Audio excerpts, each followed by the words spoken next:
ಮೂಡಿ. ನನ್ನ ಹೆಸರು ಸಿಂಚನ ಭಾವಸಾಬ್ ಕಡದೆ. ನಾನು ಓದುತ್ತಿರುವ ತರಗತಿ 6ನೇ ತರಗತಿ. ನಾನು ಓದುತ್ತಿರುವ ಶಾಲೆ ಹೆಸರು NRK ಸ್ಕೂಲ್ ಶಿವನೂರ್. ಎಲ್ಲರಿಗೂ ಶುಭೋದಯ. ಪಸರಿಸರಿ ತರಂಗದ ಕಾಂತಿ, ಎಲ್ಲರೇ ತೊಲಗಲಿ ಅಶಾಂತಿಯ ಅಂಧಕಾರ. ಎಂದಿಗೂ ಹೇಳಿ ಹೃದಯದಲ್ಲಿ ಜನಗಣಮನ ಗೀತೆಯ ಜೈಕಾರ. ಸ್ವಾಭಿಮಾನ ಮೆರೆದ ಈ ನೆಲದಲ್ಲಿ ನಿಂತು ಹೇಳಿ ಆಗಲಿದೆ ಭಾರತದ ಆತ್ಮನಿರ್ಭರ ಎಂದು ಹೇಳುತ್ತಾ ವೇದಿಕೆ ಮೇಲೆ ಆಗಮಿಸಿರುವ ಗಣ್ಯ ಮಣ್ಯರೇ ಹಾಗೂ ಗುರುಗಳೇ, ಗುರು ಮಾತೆಯರೇ ಹಾಗೂ ನನ್ನ ಸಹಪಾಠಿಗಳೇ, ಎಲ್ಲರಿಗೂ ಗಣರಾಜ್ಯೋತ್ಸವದ ಶುಭಾಶಯಗಳು. ಈಗ ಅನೇಕ ಜನ ನನ್ನ ಸಹಪಾಠಿಗಳು ಗಣರಾಜ್ಯ ಹೇಗೆ ಜಾರಿಗೆ ಬಂತು ಎಂದು ತಿಳಿಸಿದ್ದಾರೆ. ಆದರೆ ನಾನು ಒಂದು ಪುಟ್ಟ ಕಥೆ ಮೂಲಕ ತಿಳಿಸುತ್ತೇನೆ. ಒಂದು ಸುಂದರವಾದ ಕಥೆ, ಗಮನವಿಟ್ಟು ಕೇಳಿ.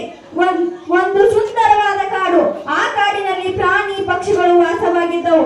ಆ ಕಾಡಿನಲ್ಲಿ ಹಲವಾರು ಜಾತಿಯ ಪಕ್ಷಿಗಳು ಕೂಡ ವಾಸವಾಗಿದ್ದವು. ಆ ಕಾಡಿನಲ್ಲಿ ಒಂದು ವಿಶೇಷವಾದ ಮರವಿತ್ತು. ಆ ಮರದಲ್ಲಿ ಹಣ್ಣು ಹಂಪಲಗಳು ಪ್ರಾಣಿ ಪಕ್ಷಿಗಳು ವಾಸವಾಗಿದ್ದವು. ಆ ಕಾಡಿಗೆ ಒಂದು ದಿನ ಬೇಟೆಗಾರರ ಗುಂಪೊಂದು ಬಂದಿತ್ತು. ಆ ಬೇಟೆಗಾರರ ಕೆಟ್ಟ ಕಣ್ಣು ಈ ಮರದ ಮೇಲೆ ಬಿದ್ದಿತ್ತು. ಈ ಮರವನ್ನು ಹೇಗಾದರೂ ಮಾಡಿ ತಮ್ಮ ವಶಪಡಿಸಿಕೊಳ್ಳಬೇಕೆಂದರು. ಆದರೆ ಆ ಪ್ರಯತ್ನ ವಿಫಲವಾಯಿತು. ಮುಂದೆ ಅವುಗಳಿಗೆ ಹಿಂಸೆ ಕೊಟ್ಟರು. ಆದರೂ ಅವು ಕದಲಲಿಲ್ಲ. ಮುಂದೆ ಆ ಗಿಡಕ್ಕೆ ದೊಡ್ಡ ಬಲೆಯನ್ನು ತಂದು ಹಾಕಿದರು. ಆಗ ಪಕ್ಷಿಗಳು ಒಂದು ಯೋಚನೆ ಮಾಡಿದವು.